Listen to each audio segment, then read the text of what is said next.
To kick things off, we see a bizarre place with twisted trees and dark moss. The sky up above is completely opaque and gloomy. It's a place packed with creatures you'd never imagine seeing in your life.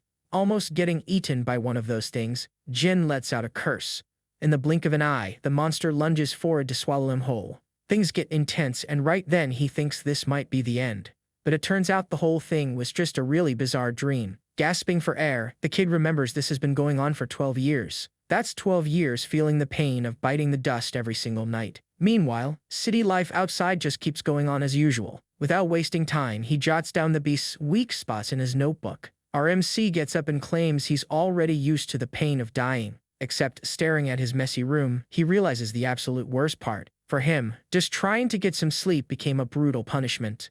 Whenever he closes his eyes, he falls right back into that nightmare. And when he dies in the dream, he wakes right back up in his room. Because of this, getting a good night's rest became an impossible luxury. Jin lets out a curse, completely fed up with his routine of suffering. Focused on breaking the cycle, he spent 12 years training combat and survival. Also, he won't be caught off guard when he goes back to the other side.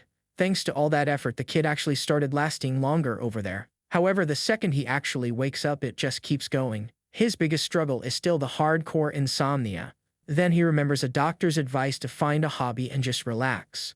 Thinking about it, he tries to figure out what he actually likes. The truth is, the kid's only wish right now is to pass out completely. He just wanted a deep and peaceful sleep for at least one single time. Out of nowhere, his nose starts dripping blood.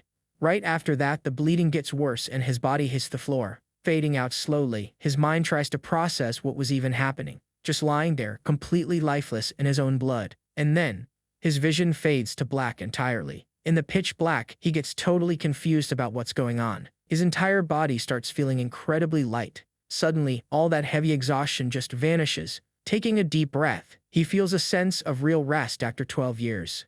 Right then, he wonders if he actually reached the end of the line. Opening his eyes, the scenery around him can only be the exact nightmare world as he leans against a tree trunk. Our guy notices he's back in the place where he suffered his whole life. Man, at that exact moment, his instincts scream on high alert. A giant lizard-like monster is right behind him, making things super tense. The beast focuses all its attention like it's looking for something. He thinks about the huge mess that happened in his actual bedroom. And it hits him.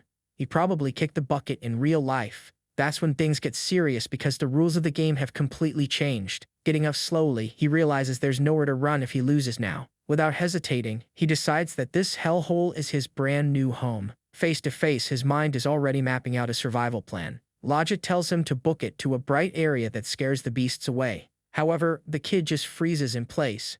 Gripping his weapon tight, he doesn't understand the urge building up inside. He's just totally sick of turning his back and running away. The big monster senses our MC's presence and locks eyes with him. Jin even wonders if this courage comes from a good sleep or his new body. Without any fear, he gets into stance to face the monster head-on. At that, the giant lizard roars and charges right at him. Gripping his sword tight, every muscle in his body burns with adrenaline. It's a crazy instinct telling the kid to dive into the fight and secure his life, unleashing a totally brutal attack. Focused on the action, the MC checks out the damage he just did. The impact completely shattered the beast's defenses. It's game over for the creature, dropping lifeless as he takes a deep breath. A few moments later, the sky starts to clear up. Quickly, he walks up to the corpse to check it out. He cuts open the carcass, searching for the monster's core. Finding it, Jin grabs it and pauses for a quick look. The monster's core is literally glowing in his hand. Without a second thought, he just swallows the thing whole.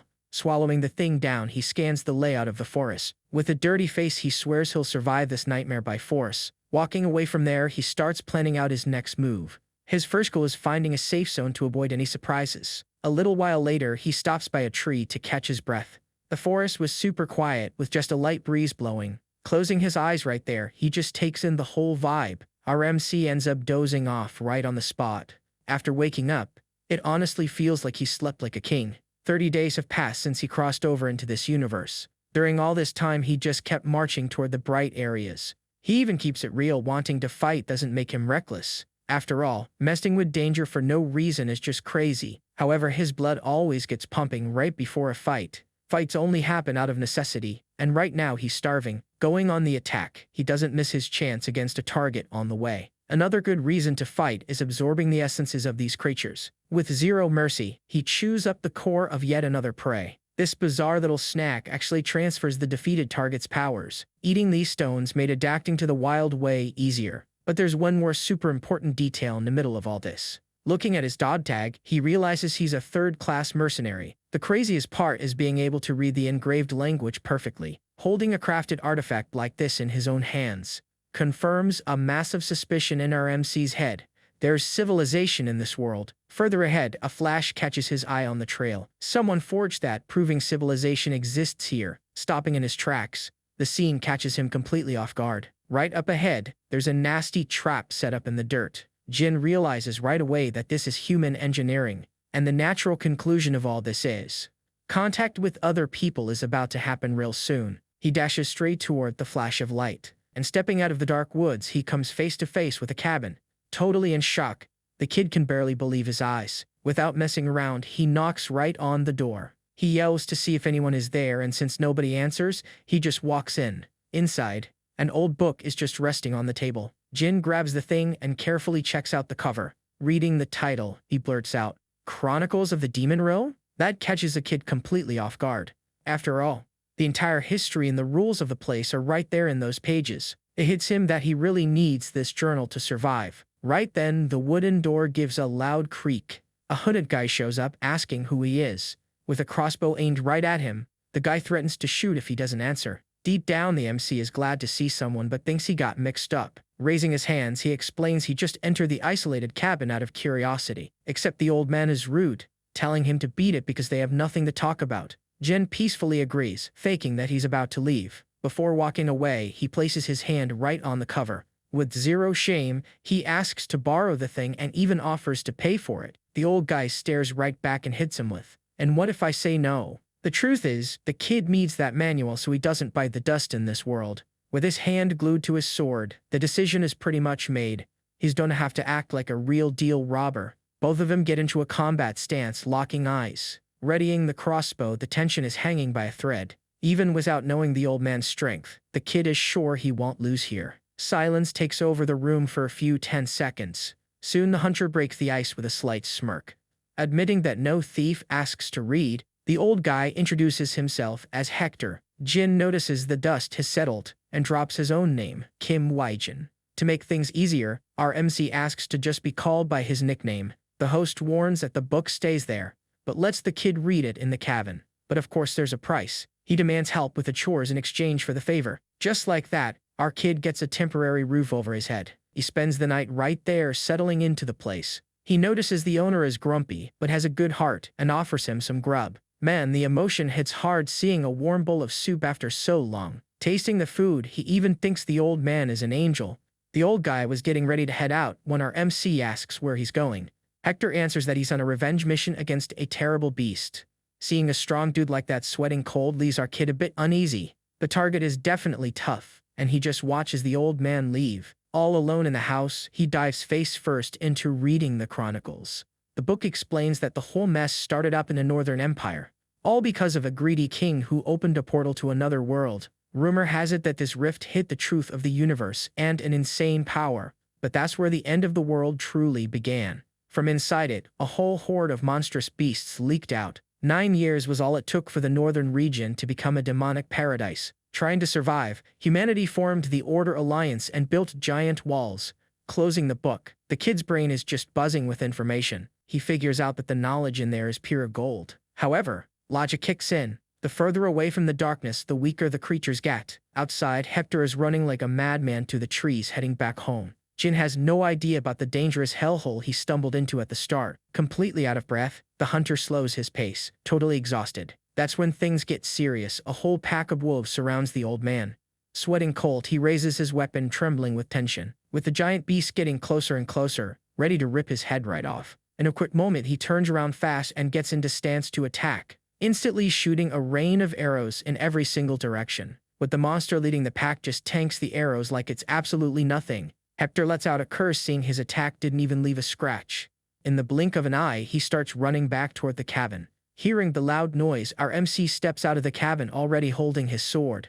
The old guy screams for the kid to run away and save his own skin. However, the kid ignores the warning and runs straight to face the beasts. The old man is in total disbelief, thinking the kid was just running to his death. Our MC locks his eyes on the monster right in front of him. In a swift motion, he leaps right toward his very first target. Already up in the air, gripping his sword tight and ready to strike the big wolf, he comes down, landing a heavy strike straight into the beast. The impact is so insane that it tears the creature in half like paper, simply slicing it clean from top to bottom, ending the whole thing. At that, the body drops heavy and the rest of the pack backs away in fear. One of the beasts, looking like a creepy fox, growls on the defensive. Hector's jaw drops, unable to believe the crazy stunt he just witnessed. Looking at the monster's remains, his mind freezes. Was that just one hit? Totally chill. Our boy calls out to the old guy who was still in disbelief. With his face covered in blood, he asks if that beast was actually strong. The hunter doesn't even know how to answer, shocked by the bizarre question. He stutters a bit, confirming that the beast was incredibly dangerous. He just nods, acting with some out-of-this-world coldness, and already turning back to the rest of the pack to finish the job. The wolves get ready to charge all at the exact same time. Calculating the risks, there are 40 beasts, so one single mistake could be fatal. To wrap it up fast, the tactic is to drop the leader and break their morale. Jin sharpens his stance to put this bloody plan into action. He quickly spots the perfect target, the giant alpha right on the front lines, getting ready to strike at any second, already locking onto the alpha. The beast tries to intimidate him, glaring back with a brutal fury, but our MC doesn't back down and shoots a heavy glare that gives you chills. That makes the beast completely freeze up right in its tracks. Lacking the guts to fight, the creature starts taking a few steps back. Right after that, it turns its back and bails, leaving the pack totally lost. Panic takes over the whole squad, seeing their boss run away from the fight. That weird fox lets out a desperate screech and runs away. Following the crowd, the entire pack scrambles terrified into the forest. Our MC just stands there chill, watching the enemy squad vanish over the horizon. The old guy can't even believe such violent beasts backed off like that.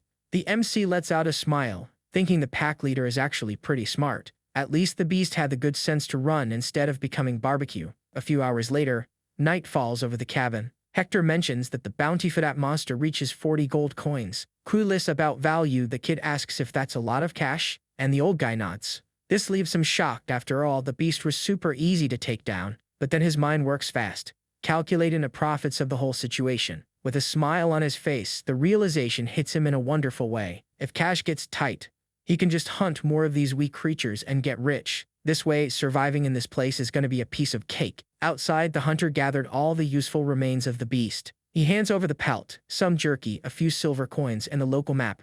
The old guy points to Pioneer Village on the map, telling him to find a guy named Jacob. According to him, this dude would pay a fair price for the intact pelt. Jin even tries to turn down such a huge prize, but the old man insists it's a fair payout. Reaching out his hand, Hector reminds him that his true focus was only revenge. In a sincere way, he says, thanks, and hopes they cross paths again in the future. The two of them share a respectful handshake. Our MC looks right at him and thanks the old guy for the help. At the crack of dawn the next day, from the door, the hunter just watches him walk away until he vanishes into the woods. Walking steadily, our MC moves forward with the heavy load on his shoulders.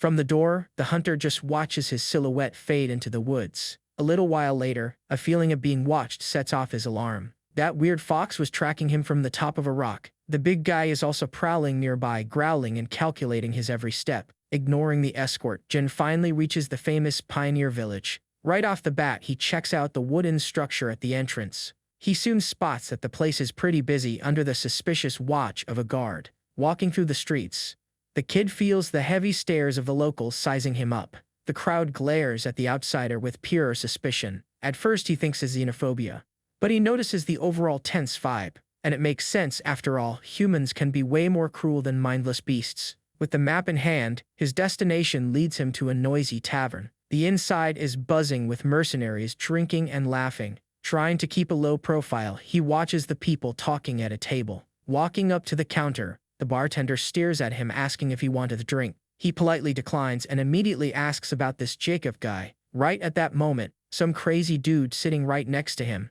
claims that he is the exact person our MC was looking for. Our kid explains he was sent by Hector to sell a beast pelt. Shocked, Jacob almost chokes, asking if the old guy actually pulled it off. Seeing the guy's confusion, the kid thinks it's best not to deny the story. But when the pelt opens on the table, the scammer starts drooling over the pure material. The crowd around them stops to watch. Jacob flashes an ear-to-ear smile, full of hidden agendas. Faking pride, He lies saying he always believed in the old guy's talent. Except out of nowhere, the mood shifts, and his goons start closing in around Jin. Without showing any fear, our hero just wants to figure out what their play is here. Throwing the pelt on his shoulder, the scumbag tells him to beat it to save his own life. At that moment, the kid takes a deep breath and calls him a crook, demanding he honor the deal. Jacob laughs mockingly, claiming the theft is just a collection on past investments. According to him, the old guy's supplies caused a loss, and that pelt would be payback. Glaring at him, the urge hits hard to send the scammer straight to the afterlife. Luckily, the kid takes a deep breath, avoiding getting his hands dirty over a piece of leather. Right then, the scumbag throws his beer straight into the MC's face, saying he's lucky to even walk out of there alive. The kid takes the insult quietly, standing still like a statue. Right after that, he gets up and turns his back under the ironic gaze of the guy who thought he won.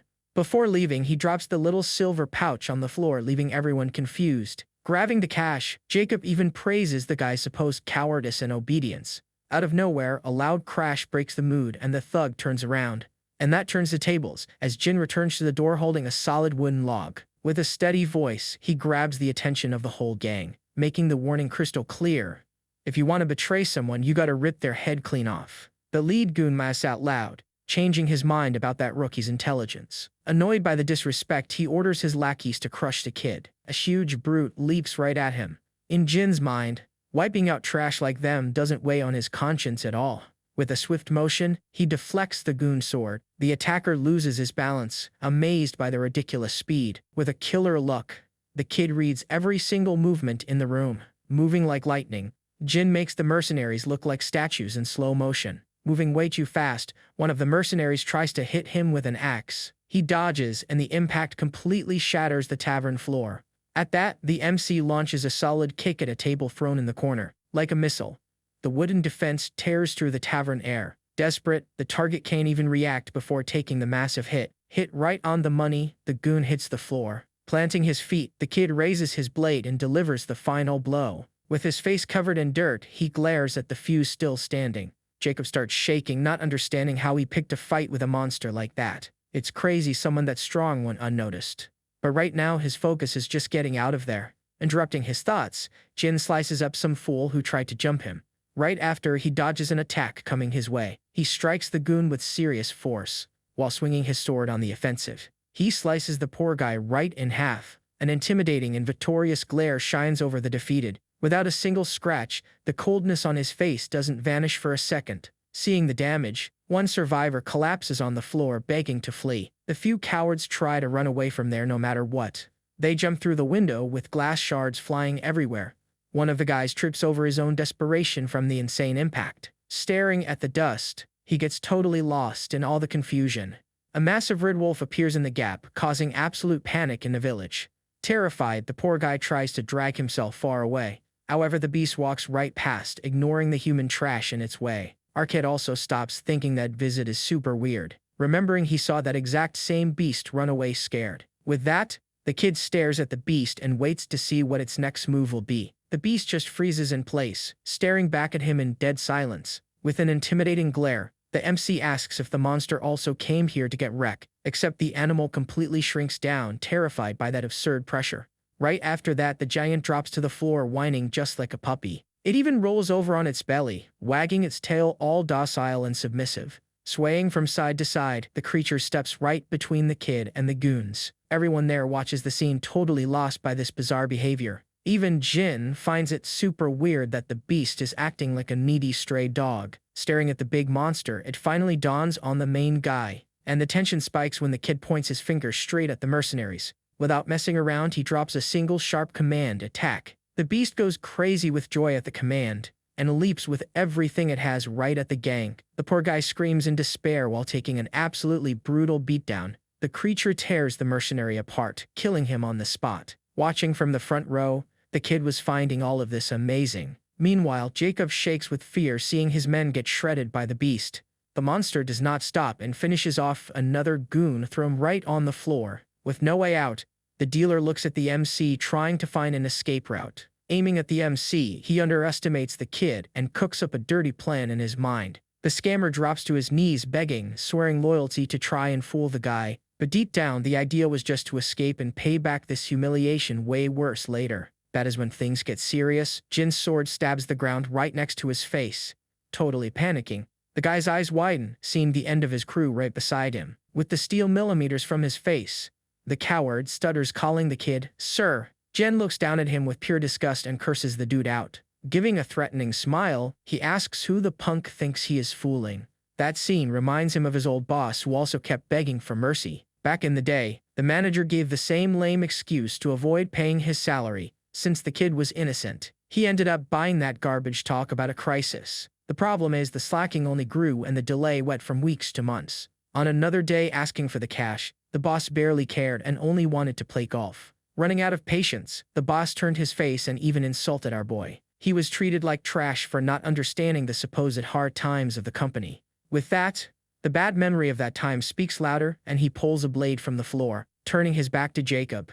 He reflects that he took a golden lesson from it all. The scumbag stays sprawled on the wood, boiling with rage behind the kid's back. Soon a wicked smile appears, fully believing the kid let his guard down. Like a coward, the dealer jumps from the floor, running with a knife straight for his back. He leaps, tearing through the air, yelling for the guy to disappear for good. But the MC turns his head super calmly, as if he had already read the whole attack. Catching the strike with his bare hand, he warns that trash like him. With a dark look, he finishes by saying this kind has no salvation or remorse. Jacob finally realizes it, and the despair hits hard while he screams. In a split second, the kid answers with a clean and absolute cut. The impact is lethal, and the scammer drops lifeless on the tavern floor. Taking a deep breath with a marked face, he whispers that from now on, the game has changed. Right there, he swears to himself that the era of being played for a fool is over forever. With the beef settled, the MC turns his back on the mess and thinks about the next step. Focusing on the wolf with the money bag in its mouth, he does not really know what to do with the beast. The docile animal drops the reward on the ground, making its new loyalty crystal clear. Then the bag tips over and reveals an absolute fortune in shiny gold coins. Jin spends a few seconds staring at that unlikely scene, calculating everything. Breaking the ice, the kid asks if the big wolf really wants to tag along on the journey. The monster goes crazy with joy and rubs against him just like a puppy. Laughing, the main guy accepts the company and gives the beast a nice head scratch. He enjoys the relaxing moment while the big guy closes its eyes, enjoying the pets. Petting its fur, he praises the smarts of his new and giant ride. Satisfied, the main guy declares that the two of them are gonna make a great duo. The next day, Jin wakes up in a soft bed with the new pet passed out on the floor. The feeling is like he slept like a king. The best night in over 12 years. Stretching his bones, his energy is maxed out. And the big wolf also starts getting up after a night of sleep. Now in the backyard washing clothes, the kid's back shows a map of old scars. He lets out a slow breath, revealing the marks of pure survival all over his body. Looking at the red water, he notes he took down his first humans last night. The craziest part is his conscience is squeaky clean without a single drop of guilt. He even thought it was because they were villains, but the truth hides something different. Reliving the battle brought that same addictive rush that happens when hunting beasts. With a firm hand on his chest, he feels like a switch has flipped for good in there. The kid's mind is adapting to this brutal world in a scary way, a bit paranoid about some internal change. He just says screw it and focuses on life. At least this time, the routine will not be just suffering and the payouts are high. So the goal is to enjoy the moment and not stress over the distant future. In a time skip, the duo finally reaches the mountain of the 5th Pioneer City. Getting close to the entrance, Jin asks the pet to stay hidden to avoid causing a panic. The Chronicle book taught him that the right place to cash in is the Alliance of Order. Looking for the branch building, he thinks it is messed up to keep calling the big wolf a stray. He quickly finds the guild, where an officer watches the area looking super bored. The kid confirms if that is the reward counter, and the clerk asks about the service. Wasting no time, the MC throws that giant fur rug right on the table. Explaining it very bluntly, he says he came to claim the profits from the recent hunt. Full of attitude, the officer mocks him, thinking it is dog fur to pull some scam. However, upon touching the heavy texture, the mocking face disappears right away. The guy almost falls backward when he sees the monster's head attached to the whole pelt. Stuttering from the shock, he asks if it was that kid alone who smashed the beast. Jin just nods, confirming the absurd kill like it was an everyday thing. With that, he waits in a fancy waiting room while the material gets authenticated. Minutes later, a respected older guy shows up apologizing for the red tape. The boss confirms the kill is legit and drops a very heavy bag of cash on the table. grabbing the jackpot, and the MC's mind already calculates he has money for almost a decade. The shine of pure gold brings the shakes and a completely different kind of adrenaline. Without a doubt, he concludes that having full pockets is a damn good feeling. Cutting the joy short, the officer asks for permission to discuss another matter of interest. Straight to the point, the big shot wants to know if the kid is up for one more request. Quite intrigued, our MC questions the details of this mysterious offer. The mess is about a monster invading the local quarry and locking down the whole area. Freezing the bloodstone mining is simply wrecking the general economy. And the worst detail of this headache is that rumors say it is a super strong beast. Staring at the kid, the old man bets all his chips that he is the perfect savior. The kid quickly asks what kind of beast that is. With that, the old man warns that it is the crazy skull and is worth 70 gold coins. He freezes right away, remembering the book and that he already fought this beast. His mind pulls up the image of the giant beast wearing a hard skull on its head. It had a bone as dense as a rock and attacked like a complete maniac. Being way stronger than the wolves, the whole city's despair makes perfect sense. Our MC clenches his fist, remembering he died 28 times in their first fight. Curious, the officer questions if the kid can handle the job. Jin keeps a few seconds of silence weighing the idea, and flashing a smirk, he claims he just picked his next target. A little while later, he arrives at the giant quarry with machines thrown everywhere. Muttering to himself, he remembers the work stopped because of this pest. That gloomy vibe even gives him the chills, so it is better to clear the place fast. Except a bunch of mercenaries blocks the entrance and asks the kid to wait. The troop leader tells him to get in line because they got there first for the fight. Out of patience, the kid does not understand this crazy idea of a waiting list to hunt. Visibly awkward, the big guy tries to play it off by giving a forced smile. Soon he tries to recruit the rookie, offering an alliance to split the work. Calculating the risks, the MC realizes waiting will not work, but fighting makes it worse. Working as a team could even work, but the crew was already whispering about money. But with his resume of betrayals, trusting that kind of scum was not an option. Intrigued, he asks the real reason for the invite if the team is already full. The captain lets out a weak laugh, admitting that safety comes before glory. Saying he would help a lot, the guy drops the question. You are strong, right? Jin catches the sneaky tone and questions how the guy knows his level so fast. Pointing at the kid's pet, the older dude warns that this breed only follows fierce people. And from what they say, not even the Alliance tamed this beast, which shocks everyone. Totally lost. The MC did not even notice when the big dog left his hiding spot. The answer comes fast. A support girl was bribing the hound with some prime meat. Swallowing the piece, the beast looks at the owner as if wanting the group's approval. After taking a bite, the wolf tosses the other half of the snack toward the MC. The beast freezes and the whole team widens their eyes without understanding a thing. On the inside, Jin grumbles about the audacity of this giant gold digger. However, that dropped chicken leg was smelling way too good. Right away, he takes a dry gulp, sweating cold from pure craving. Staring at the grub, the absurd lack of seasoned food hits hard. His head even tries to fight it because eating floor scraps is rock bottom. But his stomach speaks louder and his hand almost steals the dirt-covered food.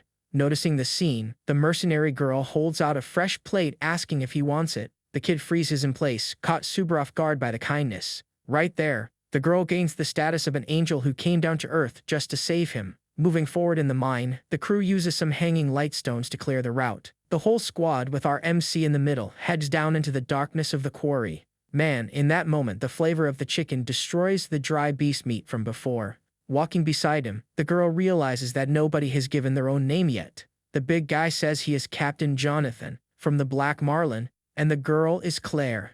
Jin gives a short nickname back, and the boss welcomes him, opening the floor for questions. With the alliance sealed, the leader gives a little smile of relief for having a heavy hitter. Soon they reach a giant chamber where they set up the nets, focusing on the ambush tactic. Looking at the blonde girl, he gives the green light to start the heavy preparations. Out of nowhere, the wind around shines differently and some mystic feathers surround the kid. Seeing the mage float with the magic book, he discovers how magic works around there. The kid thinks it is amazing seeing the power of the Recap MANHUA coming to life up close. Focused on the spells, Claire casts a holy blessing for the sake of the team. A bright aura takes over the squad's bodies, lighting up the feather step. Smiling, the captain praises her, saying that support saves everyone's lives. Straight to the point, the girl warns that the extra gas only holds for 3 to 5 minutes. The captain yells, telling the crew to stand firm at the tactical base. Taking a deep breath, he dashes off to fetch the monster at the bottom of the pit. Jin watches the guy turn into the Flash in the open field and finds that technique broken. Staring at his partner, he wonders if he could manage to cast spells if he had training. But the scream from one of the guys in the group kills the vibe, warning that it is coming. One mistake and everyone bites the dust. So the message is to tighten the trap and focus on staying alive. Glancing over the terrain, the kid approves of the method of luring the prey into the web. Except the doubt hits if an ambush like this can tank the fury of that absolute unit. Suddenly, Jonathan flies right over that tough-shelled freak that comes charging in. In the beast's sights, the guy drops the command for the rearguard to set the trap. Slippery as an eel, the captain slides across the floor, dodging the beast's charges. The crew over there yells to get ready and trap the monster. Under pressure, they drop the thick net straight onto the creature's head. Everyone pulls the rope like crazy, wanting to stop the brute's power. The knot chokes hard, and through the holes the beast's eyes burn with pure hate. Hyped up, Jonathan authorizes the front line of spears to pierce the restrained target. Showing no mercy, the wall of weapons rips through the wind looking for the fragile hide. Driving the steel with hate, the spikes try to punish the side of the trapped beast. And that is when the tables turn. The beast just lets out an annoyed roar, completely unharmed. Things went bad. The beast sweeps to the cave, dragging the squad across the floor. The brute ignores the cables and turns the crew into a tug-of-war joke. Jin watches closely, and it hits him that their defense completely blew up. That group does not have enough leverage to stall so much angry muscle. Desperate, a poor guy screams for backup, yelling to hold on and keep the target in place. The giant brushes off the pulls and starts tearing the net to break free. Letting out a heavy roar, the killer instinct stamped on its face, and the net tears completely. The giant locks eyes on the mage and gets ready to charge. Claire freezes in shock, staring at the killing machine loose right in front of her. Without hesitating, our MC shoots through the air like lightning, buying into the fight. He grabs the monster by the horns, trying to stop it. Our boy was being dragged away due to the strength of the beast. In the final millisecond, his bare hands grab hold of one of the horns. The impact is violent, but the runaway truck just comes to a dead stop right against him. Claire screams in despair, warning that it was way too risky. Not even trembling, the kid calms the blonde, telling her to chill her mind. Focused on the blind fury of the beast, he finds the exact sweet spot of the troglodyte. With a wide smile, he claims to the mage that he knows how to bend that type. Right there, by pure force, he humbles the giant mass, overpowering the charge by the horns. Without warning, he throws the beast's big head backward. The jolt throws it off balance, opening a gap in its defense. With that, the MC aims his sword at the monster's neck without mercy. Using all his strength, the strike connects, throwing him backward. However, the kickback hits the kid, proving he needed more weight on that chassis. It hits him that the brute force of that bone tank is absurd. Boiling with rage, he blames himself for slipping up for free. But out of nowhere, a magic glow covers his body, leaving the kid confused. In the back, the mage holds her hand out, showing that support has arrived. The kid feels his body super light, like taking 70 pounds off his back. Smiling, Jin figures that with this help, the plan in his head will run smoothly. With that, the captain even tries to help, but gets yelled at to stay back. The big guy freezes mid-run, without understanding a thing about that reaction. Full of that energy, the MC keeps it real, saying that right now, it is way easier to settle the beef alone. Going on the attack, he remembers that taming this beast just takes a few tricks. Deep down, the beast is nothing but a giant jacked boar. The creature runs like a missile, but does not know how to steer properly. Taking advantage of the flaw, he dodges the strike, jumping right over the brute. With zero brakes, the beast smashes its face right into the rocky cave wall. Desperate, the target tears up the floor, trying to stop its own weight. After a lot of damage, it finally drops to the ground, kicking up a dust cloud. Jin sees that Claire's magic made the beast's life harder and preps phase 2. Looking at the huge tusks, he realizes the horns are like the big monster's arms. But since that bone is hard as steel, the play needs to be very different. The perfect target is going to be straight at the unprotected snout. In a surgical strike, he hits the big nose, making the beast roar in pain. Now, any movement will trigger an unbearable pain. Without missing a beat, the kid pushes forward with everything to finish the humiliation. The sword easily tears the hide on its legs, which are totally on the defensive. He rides the momentum and, already aiming at the other leg, cuts it too. Super focused, the MC slices the target's side in a sequence of fast cuts. With a smug smile, the kid is already absolutely sure of his triumph. Far away from there, the mercenary group runs back to the arena in high tension. Getting there, the captain freezes in shock, but the mage just wants to find their ally. However, when she turns her head, she bunks into a wall blocking the path. The kid's pet marks his territory, growling and putting a lot of pressure on both. Holding his partner back, the big guy finds that protective stance super weird.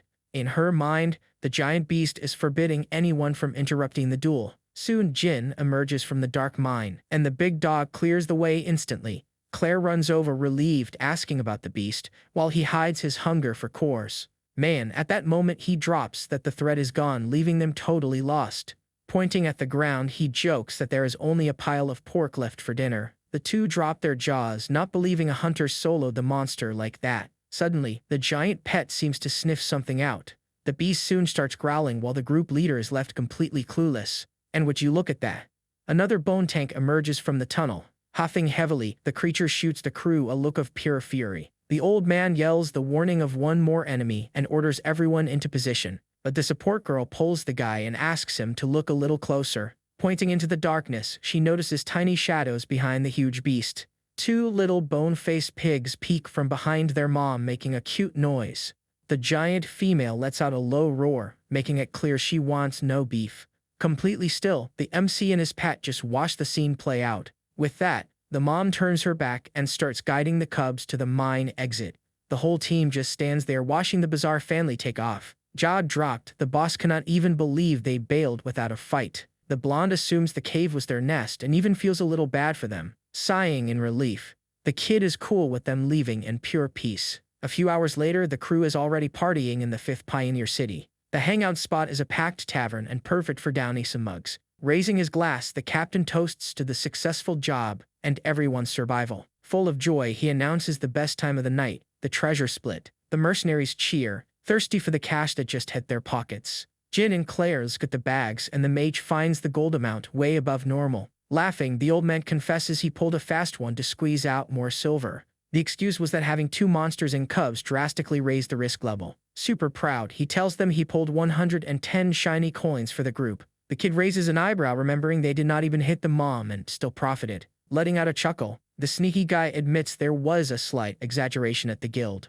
The troop laughs and claps for the boss, since a lie that pays turns into truth. Watching the little show, the MC thinks the crew is a real trip. With that, the big guy's heavy hand lands on the kid's shoulder to give a message. The leader lays it out that half the gold goes to the rookie and checks for complaints. Caught off guard, the kid cannot even believe this giant amount. Keeping it real, the old man reminds them the team would be 6 feet under without him. Since the prize multiplied from the scam, the math works out beautifully with everyone's approval. The rest of the team gives a thumbs up, confirming the fair slice was really his. Scratching the back of his neck, Jin concludes the support and the net also saved a lot. He thanks them from the heart and even says he will cover the open bar for the party. The crew goes wild and starts draining the bottles, promising to put a dent in his wallet.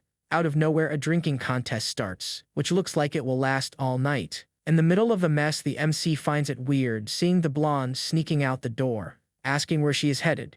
She answers calmly that she needs to focus on her magic training. Right away, the curiosity hits him to understand this addiction to studying after a fight. Already outside, the mage meditates under the full moonlight with a beautiful aura around her. Super focused, the magic power overflows from her, lighting up the dark. From afar, the kid finds her discipline absurd after almost dying. That mystery of pure magic leaves the kid's head boiling with interest. The thought of casting spells starts to look like an excellent plan. When the sun comes up, he asks her for mentorship, and she happily agrees right away. What if he could keep a trick like that up his sleeve for future fights? Seeing he found the yes too easy, she confesses she was already looking for a way to return the favor. The girl mentions he saved the whole group and that passing on knowledge is the bare minimum. And she even throws some shade, saying the mercenaries do not take good care of their support. Killing the mood, the captain reminds them there is no time because they leave in 2 days. The blonde suggests he travels along, but the old man says there is no reason for that. Full of talk, the leader fakes not wanting to hold back a lone wolf like him. The MC catches the whole act, noticing the guy wants to lock him in covertly. Playing along, he asks their destination, and finds out it is the 4th Pioneer City. With a straight face, he makes up that he was heading exactly there and asks for a ride. Giving the lame excuse of learning magic, the duo realizes the rookie took the bait. The duo is super hyped about the coincidence, happy to have a tank in the group. With a smirk, Jin just accepts that the trip will now be in good company. A little while later, the whole convoy hits the road following a giant cargo beast. It was a Tarascok, an absurd beast tamed for humans to travel across that map. Staring at the beast, the kid remembers the chronicles and sees they use the giant as a horse. The captain already yells for the crew to pick up the pace because the trip will be long. Halfway there, Jin meditates with Claire and reflects on how boring it is to learn something new. Thinking about it, the worst part of leveling up is the boring and repetitive training it takes. In his memory, any skill only unlocks through pure repetition at a super slow pace. Even worse is when the progress stalls and repeating the same training becomes a huge punishment. Except dealing with suffering has been the kid's routine for a long time now. 12 years fighting for his life in that nightmare left his mind completely bulletproof. Focused under the moonlight, the MC keeps pushing his own limits. Smiling, he accepts that the rule is to keep trying until his stuff works. And would you look at that, a blue spark pops out of nowhere right around him. Claire jumps for joy, confirming he felt the magic.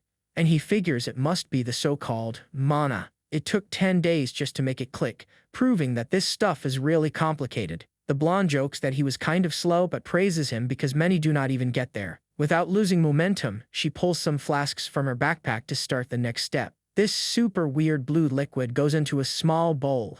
Smiling, the girl kneels on the floor and tells the kid to take off his shirt without stalling. Caught off guard, he completely freezes, not understanding the boldness of that request. Under the moonlight, Jin takes off his shirt, while the mage dips her fingers in that weird water. The key questions what the plan is there. Touching his back, she explains she is going to open a path to inject the mana. A magic drawing lights up on his skin, and the girl asks him to focus on the feeling. Pretty tense with the idea.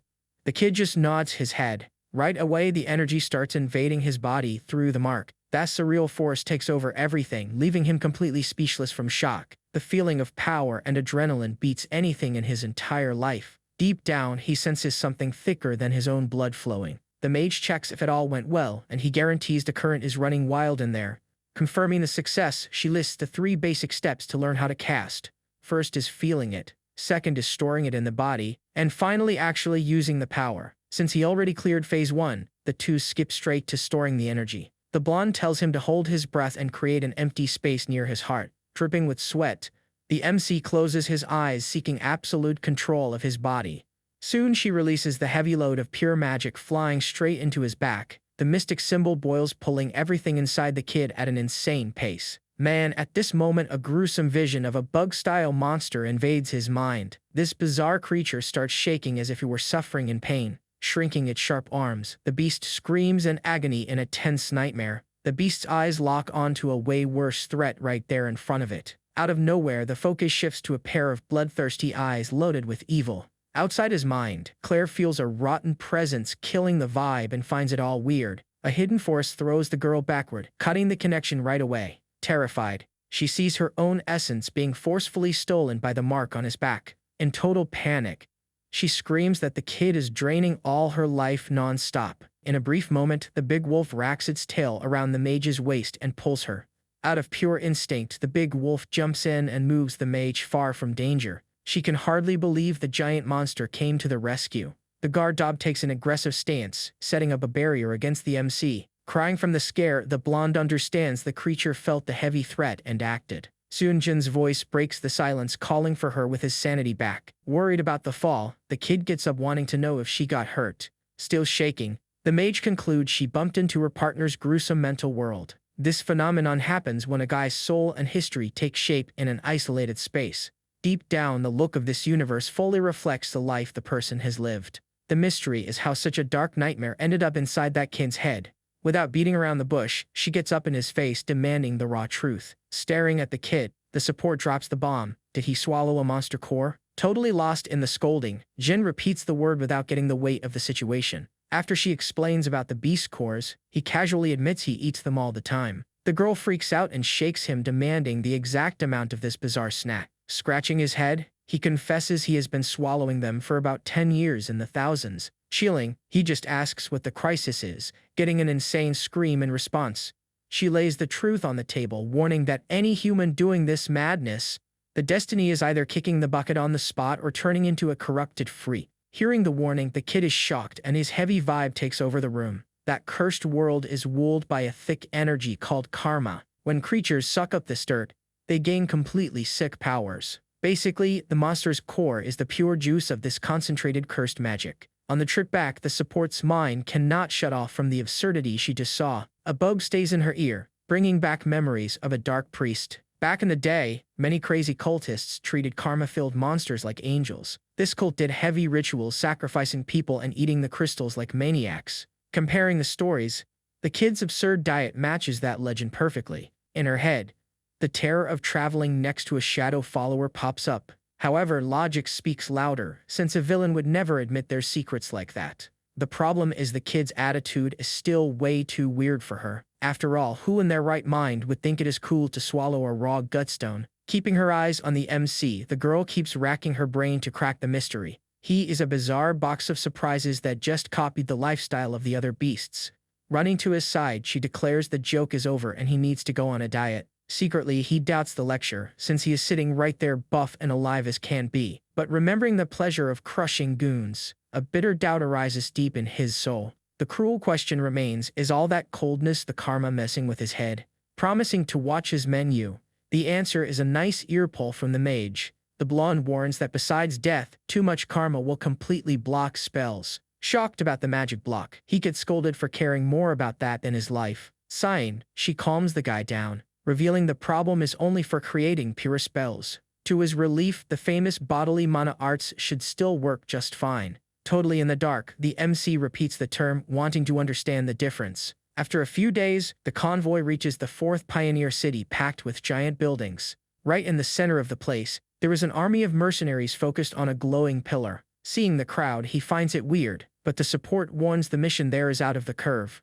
The big difference is the presence of the elite themselves bossing the whole mess around. Rocking full armor, the renowned Knight Raymond commands everyone's attention. Right away, the kid feels the crushing weight the silver old man carries on his back. It is clear that the guy's aura humbles anyone there, and that he is not a common dude. Asking the captain the reason for the fuss, he finds out the money comes from the Golden Wolf. Innocently, Jin figures it is the name of some big bug, almost giving the mage a heart attack. She judges the kid's bubble and concludes he is a machine made only for hunting beasts. Jonathan drops the truth. That nickname belongs to the richest and most influential tycoon around. But he quickly mentions that the rich dude kicked the bucket not too long ago. The kid immediately suspects foul play, and the captain confirms the rumors are flying wild. Trying to understand all the fuss, Jin finds out the inheritance went to 2 heirs.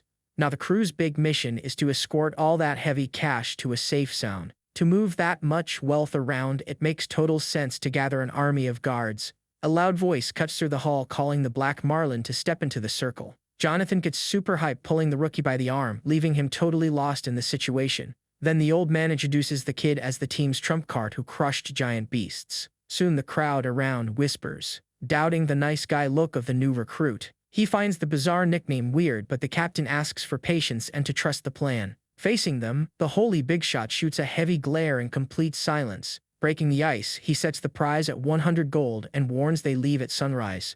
The leader pulls the super happy kid, who was shocked by the cash, just to carry some bags. But the old man explains the fame trick, where half the payout comes from the weight of his name. Basically, the rookie's scary title was the perfect bait to pump up the price.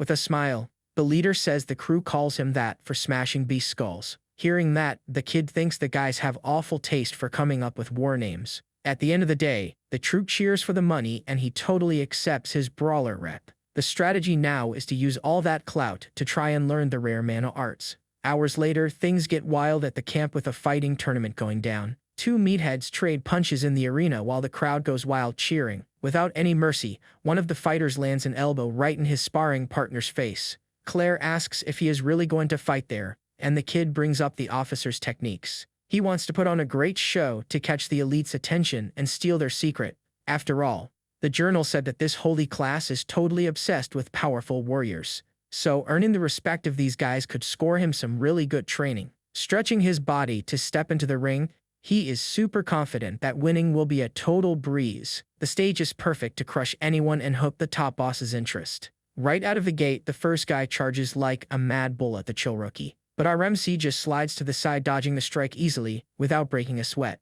On pure reflex, he returns a heavy blow to the chin, sending the poor guy flying away. Grabbing his target by the head, he preps a final strike to end the fight, for good. To ensure a humiliating finish, he lands a brutal headbutt. The crowd goes nuts over the beatdown, and the big guy quickly drops to the arena floor. Up top, the holy authority sips his wine watching the show with a lot of curiosity. But the kid is not satisfied with just applause. The bait needs to be much juicier. He plans to beat down a whole line of extras to hook the real big fish. Deep down, the idea is to wipe the floor with about 3 meatheads without even breaking a sweat.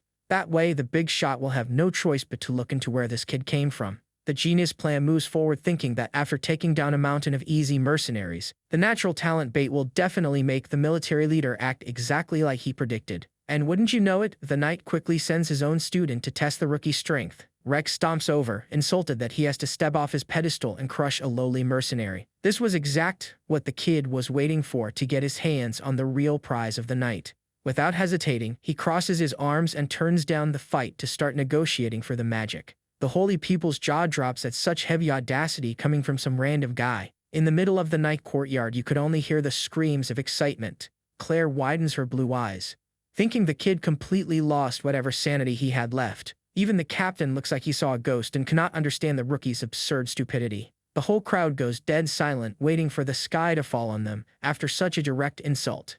Up there, the blonde kid throws a screaming fit, refusing to be rejected by someone inferior. But the Supreme Knight keeps his arms crossed, as calm as a completely still lake. Raymond cuts the kid's tantrum short and asks if he is too hurt to step into the ring. Waving his hands casually, the kid mocks that he is perfectly healthy at the moment. The silver-haired old man narrows his eyes and demands to know the real reason for refusing a formal match. He keeps it real, saying that, as a mercenary, wasting time fighting for free is not on his schedule. With absolute nerve, the MC brings up the idea of placing a heavy bet on the fight. At that, the veteran finds it weird and wants to know what the hell he would demand in such a crazy bet.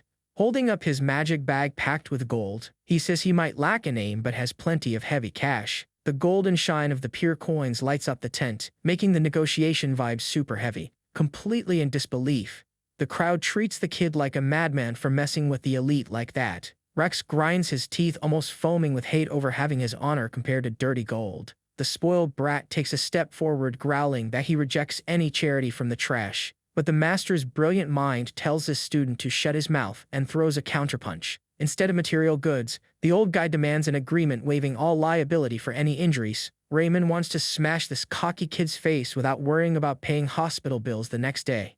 Jin easily accepts the deal, warning that he will collect his end of the bet after the beatdown. The scene shifts, and the two lock a deadly stare right in the center of the makeshift ring. He steps into the ring with blind fury, dying to put the outsider back in his proper place. Meanwhile, the MC stays ice cold, mapping out the show-off kid's combat habits. The stands go wild, cheering for the crazy hero who made everyone bet their pants on him. Jonathan sweats cold, telling him to tap out if things get ugly, but the MC brushes it off. With zero fear, he promises right in front of everyone that crushing the rich boy is a guaranteed win. Before the bell rings, the blonde kid asks his master for permission to fight with real killing intent. The master gives the full green light, knowing the mysterious opponent will not drop on the first hit. Taking a deep breath, the student gets ready to fight for real. Man, at that moment the crowd goes nuts, seeing this mana art up close for the first time. Then the preppy kid blasts forward, boosted by that mana slicing right through the wind. In a matter of seconds, the entire distance is covered in an insanely violent charge.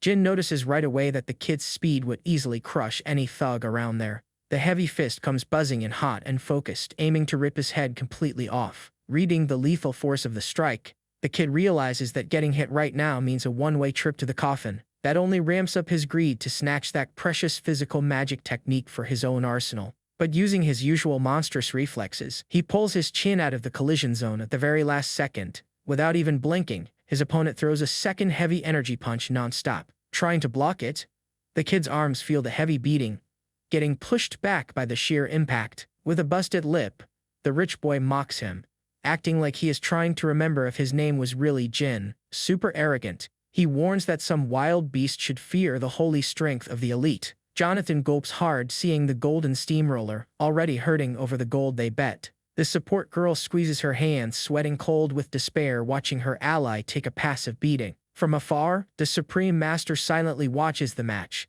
noticing something very weird about it all. He fakes fighting for his life, just dancing around the hurricane of punches without actually fighting back, cushioning the magic's impact through pure defensive skill across the tight space of the arena. Raymond furrows his brow, sniffing out a serious inconsistency in the middle of all this acting. Before the bet, that same outsider was crushing meatheads with just a real destructive flick. But this fake weakness looks way too forced, and the master suspects a trap is waiting up ahead.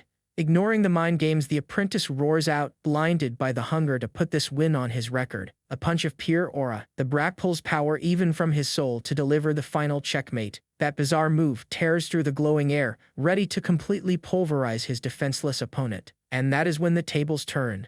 Our MC just slides to the side, dodging the strike into thin air. The captain freaks out, yelling that the rookie took holy magic straight to the chest. Jonathan is left speechless, trying to understand what kind of absurd strength that was. With just a few light scratches on his arm, Jin wraps up the testing phase in his mind. Right then the certainty hits. He already weighed and measured every ounce of the daddy's boy's power. Flashing a sadistic little smile, the MC wonders if he should test the playboy's toughness now. In a charge that tears through the wind, he sinks his clenched fist right into his gut. The punch was so brutal that the blonde kid gasps for air, folding in pain in the middle of the arena. From afar, the master goes into shock, seeing that a pure punch caused all that damage. Right there he realizes the total humiliation, and it hits him that the mercenary was not even looking for an opening. On the contrary, he was just enjoying the brawl and having fun with the poor guy. Judging the damage, the kid figures the body magic kept the rich boy from dying. Even staggering, the boy tries to act tough, telling him to bring it on. Cracking his knuckles, Jin takes a breath, mocking how many punches he can still take. But before anything else, the preppy kid's boss invades the arena and stops the fight. Immediately, the officer declares that the victory goes to the smasher. To pay up the dirty deal, the old man agrees to hand over the technique. If the humiliation stops right there, a bit grumpy about the quick cut, the kid resents not having crushed the playboy a little more. But looking on the bright side, the bait paid off and the master plan worked out perfectly. The crowd goes wild, screaming his war name like the biggest idol in the camp. In some fancy corner of the capital, a mansion witnesses one of the worst scenes. The millionaire heirs of the Golden Wolf family devour everything in total desperation. Derek and Cedric scarf down food like pigs in the worst kind of anxiety attack. Worried about the slow transport, the younger one curses out their trashy escort. Shuing, the older one, complains that empty promises are the bread and butter of that trash guild. Feeling his own flesh melting, Cedric suffers, thinking he will not make it there alive. With no way out, the brother states that praying for their bodies not to explode is the only goal. With that, something dark throbs inside him like a cursed cancer made of dirty magic. The scene shifts and Raymond starts the tutorial, warning that mana is like a magic muscle. The trick is to overload your brute strength to turn a kick or a blade into a cannon.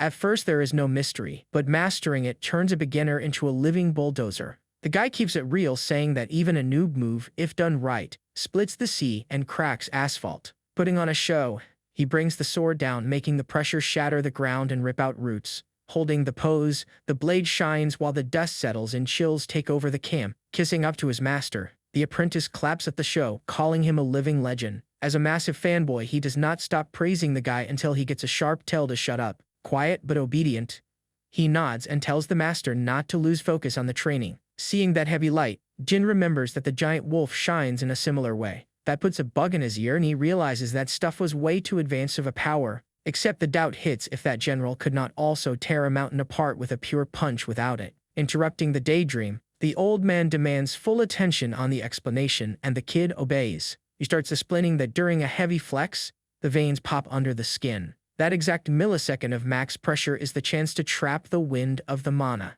Up to there, the fury is identical to the bread and butter the blonde already went over at the start. And that is when everything changes, pulling the strength. A blue aura bursts from the kid's body. Shocked, Jin feels an ocean of energy rising and cannot even believe where all this came from. Breathing lightly, he detects the support's gentle essence running in his own veins. Immediately that fire grows, shifting to dark purple in a scary whirlwind. The master warns him to burn that at a safe pace, forcing his physique as a drain. Man, at this moment the general freezes, feeling the pure evil sweating out of the boy. The bizarre stuff coats the blade right away, turning iron into living purgation. Frying his brain over how a rookie pulled out an advanced aura so fast, real fear hits the master. What gives the holy man nightmares is the rotten color wrapping around the MC's weapon. Since mana is a reflection of the soul itself, the purple energy screams of a dark heart. Sweating cold, the guy stares the kid down, wanting to decipher what kind of hell exists inside him. Flashing a lethal smile, he tests the sword, smoking with living poison. Ready for the test? With fury in his chest, he tears through the air, making the concentrated power escape in a single slash. Every strike he delivers shows just how destructive this energy really is, the blade shining with that purple mana, while our MC flexes even harder, critiquing his own technique. The kid finds the energy cost kind of useless at first. On the other hand, he thinks it is way too awesome and counts the hours to grind skeletons in real life. The scene focuses on the marching caravan pulled by absurdly ugly giant turtles. The mage comes over jaw-dropped at his talent, but he hands the whole trophy right to Claire. But soon the MC gets to it, demanding to know about the massive dose of power passed on there. Completely shocked, the priestess blushes, stuttering about that unforgettable event. She spills the talk, pretending it was just a little treat for saving the group on the other mission. The MC's mind does not even buy the kindness, but the extra gas was excellent for the old man's training. Up ahead, the old guy mocks seeing the silly joy and the complete lack of self-awareness from the outsider. Behind the horse, the annoying student pouts, telling him to kiss the ground for the elite's lesson. Rolling his eyes, Jin cannot stand the crying from the arena loser begging for crumbs there. This was perfect for the boredom, already setting up the circus to catch fire and burn the blonde's ego. By pure luck, the general breaks his tough act by slapping the back of the mount. The scare is heavy and the animal gets pissed off trying to buck the annoying guy right off its back. In the shock, the playboy goes flying and tumbling into the dirt and the old man says to ignore his guard dog. Suddenly, the mood sours and the knight throws a heavy insult backward, leaving the MC blind to the beef. In general panic, the heir's leadership throws a fit at the buffet, flipping all the tables to the floor. The kid questions the sudden panic, but the military authority swears it is all completely normal. He justifies the tantrum, saying that screaming at an empty stomach is the law for the filthy rich bosses. The excuse that the brothers drown their sorrow in food does not really seem to stick. Raymond says this spoiled nobility just drains the energy of anyone serving their crazy whims. Except to Jin. The tantrum feels way too dark and his intuition screams to get out of the firing line. In his sinister math, whenever the food bowl vanished from the Glittons, a gruesome vibe in the air went up by the exact same amount inside the fancy wagon. Nobody saw this coming. One of the kids suffers a mutation, turning into a slimy blob. The red alert goes off in the kid's head, noticing there is something weird right there. In a moment of surprise, he realizes that something is going down. A demonic roar tears through the convoy's peace, sending everything flying. The nasty beast throws the convoy right to the edge of destruction. The disaster hits the max when a lackey roars that the giant turtle is having a lethal freakout. Raymond goes into shock without understanding what was happening. Yelling for the lieutenant to act fast, the preppy kid answers on the trigger, ready for death right there. Without messing around, the captain draws his sword and gets ready for what lies ahead. Jumping into the brawl, he warns to slice up even the crazy mount if necessary. The people confirms the deadly message without batting an eye. On the transport shell, some ugly spikes pierce right through the boss's cabin. With its teeth and tongues all tangled up, the abomination screams in the tone of true total destruction. Shaking, Claire screams, confirming an abomination, and he hears that confusing term. To clear things up, she reveals that this beast is a human rotted by the devil's cursed karma. The kid's blood freezes, noticing the true terror of what the dirty energy actually does there. And before the MC can move, the army hits the field sharp on their silver blades without any delay. In a colossal leap, the captain takes the lead on the attack. Using the holy firecut technique, the old man unleashes a destructive wave. Wasting no time, he already yells for a student to attack with him. The kid takes a breath and charges furiously to catch the beast on the flank. That charge strike lands dead on, causing absurd damage. Joining forces, the beast turns into ground meat and drops to the dirt. That is when things get serious. The slime pieces start sticking back together. Desperate, the master cannot even believe the beast has pure regeneration. The beast comes back fully intact with a killer look, freezing the student in pure shock. Grinding his teeth in anger, the blonde kid can only curse the situation. The monster attacks the general's pupil, devouring him completely, leaving only the severed arm still holding onto the sword. Seeing that, the MC freezes in shock at the brutal violence of the scene. In the back, the mage and the rest of the team shake in their boots with zero reaction. Furious, the old man curses out loud over the failure to protect the team. Without thinking twice, he takes off again straight at that cursed slime. Firing up his power, the colossal attack slices the abomination one more time. The beast roars in agony while getting ripped in half by the heavy pressure. However, upon hitting the ground, despair hits hard seeing his student getting swallowed. He tries to search for the kid, begging him to hold on a little longer. Trapped in a nasty tentacles, the master yells that it is not time to throw in the towel. Feeling the tense vibe, our hero clenches his teeth and decides to step in. Out of nowhere, a rain of tentacles charges to swallow the cornered officer. And with that, Jin dashes through the danger like lightning, grabbing the silver-haired old man. With pure strength, he yanks the general right out of that deadly danger zone. Right after, he tosses the guy onto solid ground far away from the big monster. The troop goes into panic, thinking the end of the world just arrived right there. Oblivious to it all, the puddle of flesh squirms, getting even more disgusting. Hearing that roar makes it click. The target was once a normal guy. A dark doubt hits. Will the crystal diet turn him into the exact same thing? Except stressing out does not save lives. The goal is to crush the slime first. Chill about his own strength, he dodges the attacks while jumping into the fight for real. Drawing his sword, the hero faces the endless nightmare of regeneration. Logic says that fighting head-on like this will just drain everyone's gas. Right now, the plan is to hunt for a weak spot to save energy for the final blow. Moving way too fast, he charges in to punish that smile full of fangs. The blade block holds the impact, but the brute force pushes him backward. Even getting dragged far, he digs his feet into the dirt to keep his fighting stance. Noticing he got hit, he drops an angry curse at the beast's broken pressure. Suddenly, a spear tears through the air, whistling, and pierces the mountain of flesh. It is the captain jumping into the fight, spinning his heavy weapon to slice the whips. The big guy yells that the crew is ready to sacrifice themselves, earning the MC's respect. From behind the group, the blonde opens the journal and starts a really strong chant. Glowing, she declares that the team's weapons will punish the evil in the arena. Thanks to the magic buff, the spears glow, ready to destroy the tentacles. A soldier notices the healing failing and tells everyone to slice it up to stop it from rejoining. Hyped up by the teamwork, Jin roars, feeling the combat adrenaline rising. Flashing that excited smile, he notices the crew totally embraced the deadly mission. Out of nowhere, some dark blood drips to the ground, staining all the grass right there. The mage's support weakens the beast's armor and it starts melting alive. But the kid's instincts scream that the target's shape is turning into something else. That mountain of flesh convulses, forming a face that gives some serious chills. Man, at that moment, a giant pressure rises and the monster takes on a new form. The captain almost falls backward, seeing faces popping out of the beast's back. To make it worse, they are the exact faces of the spoiled rich boys they were protecting. Boiling with hate, the beast fires a barrage of tentacles sweeping across the camp. The mess gets ugly as it pulls all the dropped flesh to stick right back onto its body. An ally screams in anger, warning that the monster is trying to recover its lost parts. Sucking up the pieces, the abomination swells up and gets twice its previous size. Showing zero fear, the MC flies in, aiming a slash right at the monster. The monster tries to counter the attack with its giant arm. The strike throws the MC backward. One of the monster's faces roars and preps a brand new attack. Our MC manages to block the attack perfectly with his sword. Landing on the dirt, he slides backward, creating a nice big safe zone. The leader checks on the kid, who warns the team not to let their guard down. Asking what to do, the captain hears from Jin that the tactic is to just keep slicing, push to the limit. The flesh vanishes, revealing the core that is the heart of the healing. Calming everyone down, the old man says the troop has completely memorized the dizzy target's moves.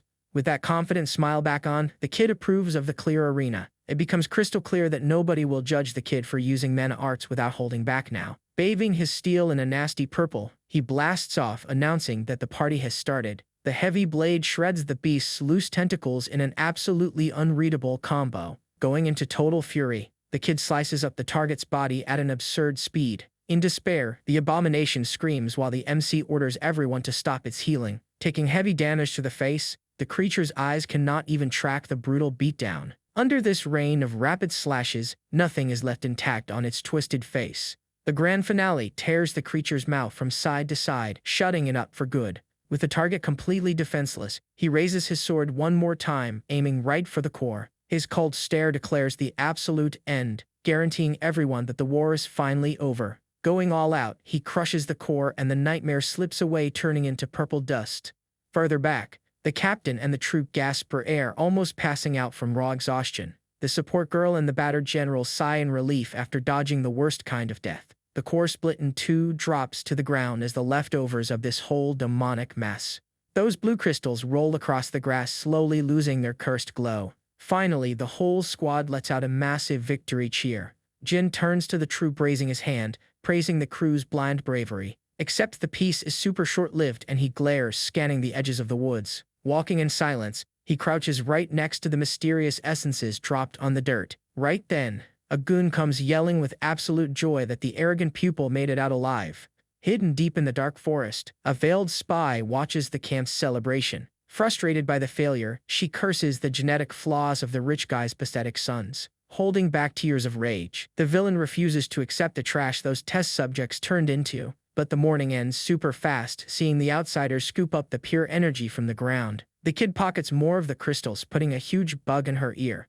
Feeling something, he glances back, leaving the enemy shaking with fear in the shadows. Hours later, in the dead of night, the MC was chilling near the heat of the campfire. Pulling a vibrant core out of the bag, he inspects every single detail of that pure power. With zero fear of dying, he bites into the poisonous thing, sucking the overload straight into his veins. The hit from the karma strikes deep, and he squints hard to handle the bizarre shock. Out of nowhere, the vision hacks his mind, projecting a guy trapped deep in the dark. Soon the kid realizes he's seeing someone else's memory. In the vision, the veiled woman blames the guy's father's incompetence for his own death, and the villain warns that, to stay alive, he needs to prove his worth. Tied up, the rich guy struggles while hearing taunts about being special. She holds up a suspicious flask, ready to test the prisoner's worth. With that, the stranger force-feeds the potion, spreading dark marks.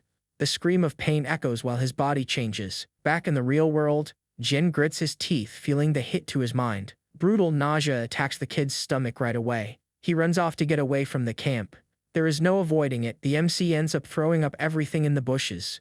Catching his breath, he remembers that swallowing these cores can give extra powers, except the price is high, bringing visions and some really heavy side effects. Now, wiping his face, he realizes the vision was of the client's sons. It seems that bizarre flask was loaded with cursed karma energy. That raises a major suspicion in his head. Could that mysterious figure be a dark priestess? But Claire shows up, killing the mood, warning that the team needs to leave. Looking at her partner, the support girl finds the cold sweat on his face weird. Worried, the girl asks straight up if he has been chewing on more raw cores. Jin even thinks about coming clean, but explaining this madness would be too much work. To avoid drama, he plays it off and says everything is fine, keeping the secret. Deep in the background, the villain spies on the two disappearing down the road. The veil drops, revealing an expression full of doubts. Walking calmly, the kid keeps lying to the mage, and the enemy does not take her eyes off his back, full of suspicion. Minutes later, the MC catches up to the captain and the knight to chat. The villain finds it bizarre that a core eater hangs out with the guys from the order. Smirking, she admits the kid caught her attention. The mystery remains if, in the future, these two will help each other or throw down. Hours later, the squad surrounds a grave marked by a sword. Nobody says a word, paying respects to the kid who fell in the last battle. The holy knight leads a heartfelt prayer to the god of harmony. With a firm voice, he praises his students' giant courage and pure heart. Getting emotional, Raymond asks that the sacrifice not be forgotten. On the other side, the MC mourns the loss of such a young rival. But out of nowhere, the old man snaps his neck in shock. Widening his eyes, he points up, not believing what he is seeing. That majestic beast appears right on top of a huge rock. The so-called Red Wolf stares at the group from the top of the cliff, looking imposing. Shaken, the warrior drops to his knees, giving thanks to the heavens. Not understanding, Jin questions the show and hears that it is divine comfort. Ignoring the wolf's lazy yawn, the veteran explains the holy legend.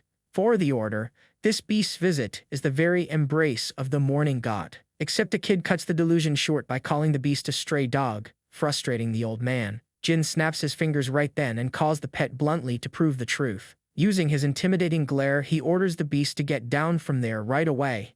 Man, at that moment the wolf gets such a huge scare it even freezes. Without stalling, the creature jumps from the wall, slicing through the wind. The smooth landing in front of the team leaves the warrior with his jaw on the floor. Stuttering, he does not understand how a kid tamed an unreachable monster. Super chill, the MC says the beast stuck to him after losing a fight. That casualness breaks the knight's mind, freezing his thoughts. In silence, he turns his head, trying to process the absurdity. With that, the huge beast sits quietly next to the grave with a sword. Getting his posture back, Raymond turns to the kid with a special request. The veteran asks if he would be down to name the majestic Big Wolf Rex. Since the beast is sacred, calling it a stray is an absurd insult to them. Add to that the fallen pupil's will to hunt monsters which cannot die. Honoring the apprentice, he remembers the kid fought until his very last breath. This heavy legacy could now live on in the claws of the new animal companion. Our boy processes the idea, reflecting on carrying the legacy of his fallen rival. Turning to the pet, he asks straight up if the beast accepts the new title. And when you know it, the big guy shakes his head, actually liking the idea. With that crazy confirmation, the main guy gives the final verdict. Deal closed. The name is now Rex, and the veteran sighs in relief. However, the dry footsteps of a cane cut the peaceful moment right there. The night turns tense, not understanding the surprise visit in the middle of their mourning. Flanked by 2 monks, a legend appears that shocks the veteran. Soon, the kid catches on to the importance of all that authority showing up in the area. Bo is simply the greatest living legend in the entire Third Pioneer City. All the mercenaries drop their guard and line up out of respect for the old man. Getting closer, the whole troop shows the old guy's absurd level of respect. Respectfully, Raymond gives his greetings and welcomes the big shot. The leader regrets arriving at a sad time, but is soon asked for the reason. Straight to the point, he warns he came to hunt for answers about the client's tragic end. Startled, the knight raises his hand, asking to pause the conversation. In the warrior's head, that useless suspicion about the troop was already dead. Our MC swallows the surprise, realizing the guards always take the blame in these cases. Demanding respect, Raymond puts his foot down on the proof, and the old man guarantees they worked. But there is a dark detail that does not add up in the whole story. Nobody explained yet how normal rich guys turned into monsters of pure negative karma. That is when it gets serious. The little old man locks eyes on the kid, smelling darkness. Staring into the MC's soul, he throws the venomous question in the air. That chills the kid's spine. Terrified of the old man's insane radar, the unspoken accusation weighs heavily that the hero might be an infiltrated villain. In a deadly silence, the two keep testing each other right there. Shortly after, things really heat up at the famous Vitra Arena in the Third City. Crowds of curious people surround the stone ring, blocking the exit. Keeping the pressure on, the leader points out that warriors like this are born famous. Except Jin popped out of the shadows, clashing with legends and crushing everything in his path. Bizarre facts cross his path right on this exact cursed mission. Defying logic, the old man throws the blame right into the MC's lap without mercy. Deep down, the kid understands that overpowered outsiders always scare people. Even so, he puts his foot down, warning that throwing hands does not prove any innocence. Stepping in, Raymond warns that the kid is beat up from the last slaughter. The boss still tries to argue, but the old man just gives a mocking laugh, asking, "So what?" With his arms crossed, he pressures their minds about running from the local law. Outraged, the knight thinks the leader's stubbornness is a really bad joke. Jin racks his brain trying to get out of this trap without having to beat up the old man.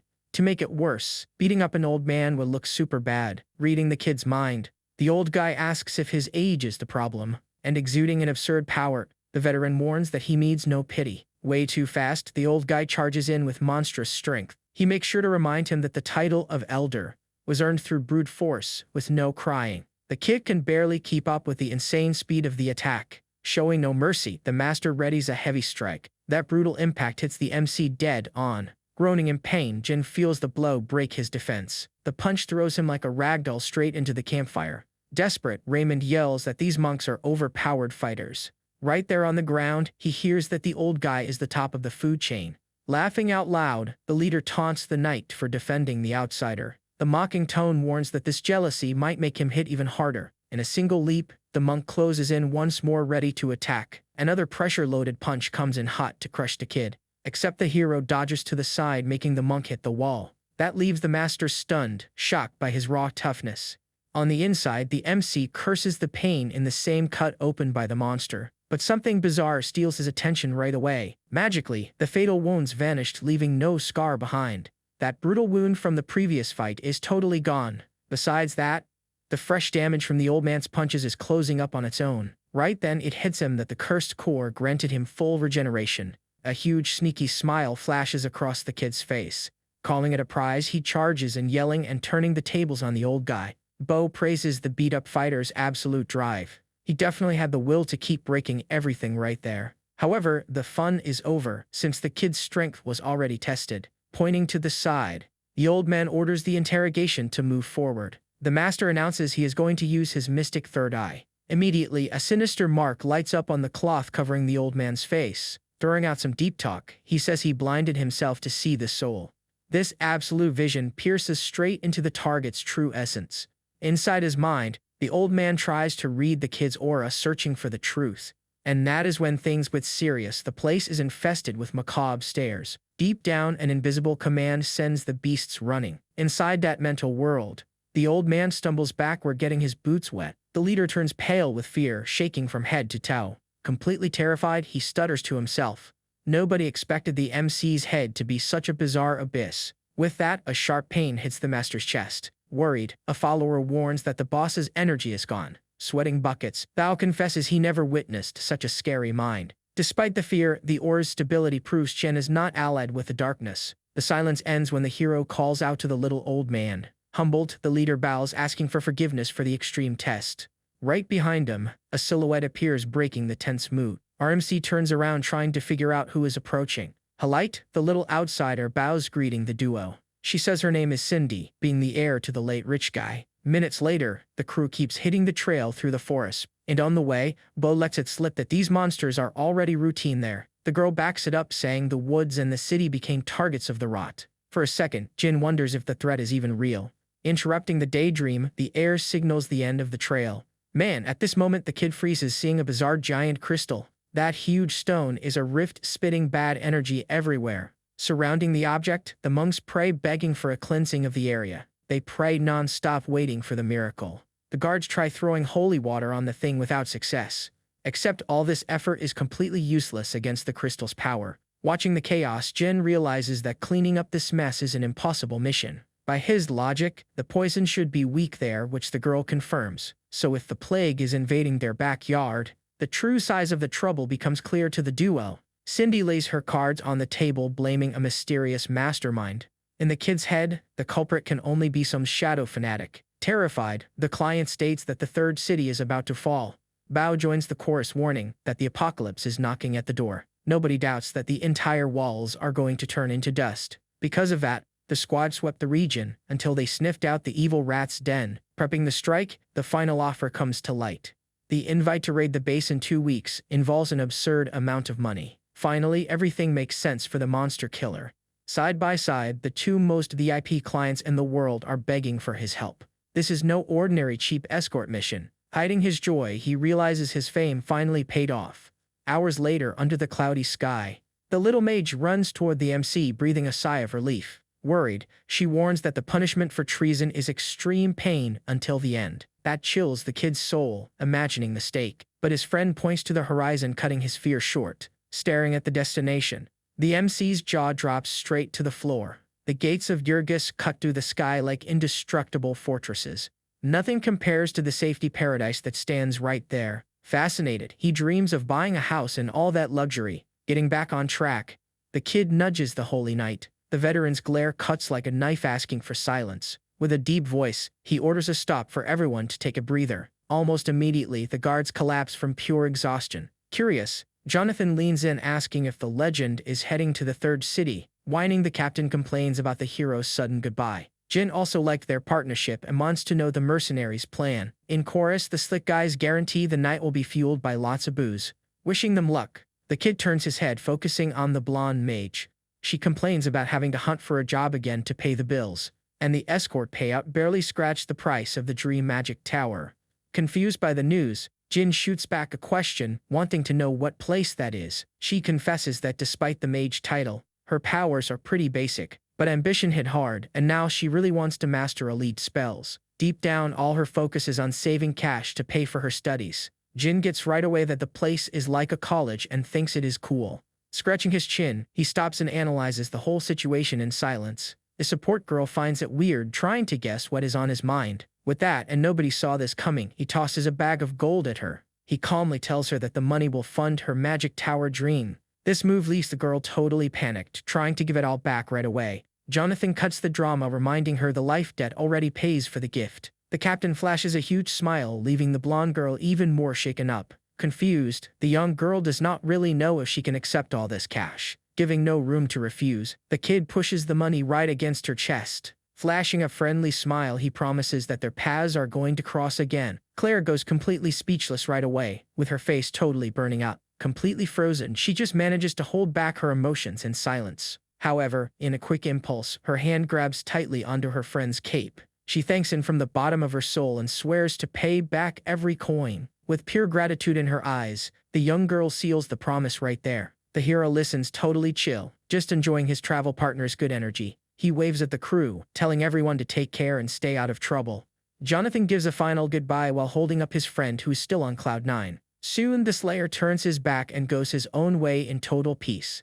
The whole troop admires their partner disappearing down the dirt road. A little further away, the huge wolf sticks right by the Holy Knight's side. Raymond drops his guard and makes sure to call the pet by his brand new title. With a sincere smile, the veteran gives a final goodbye to the animal companion. After wishing him luck, Rex runs right after his owner straight into the sunset.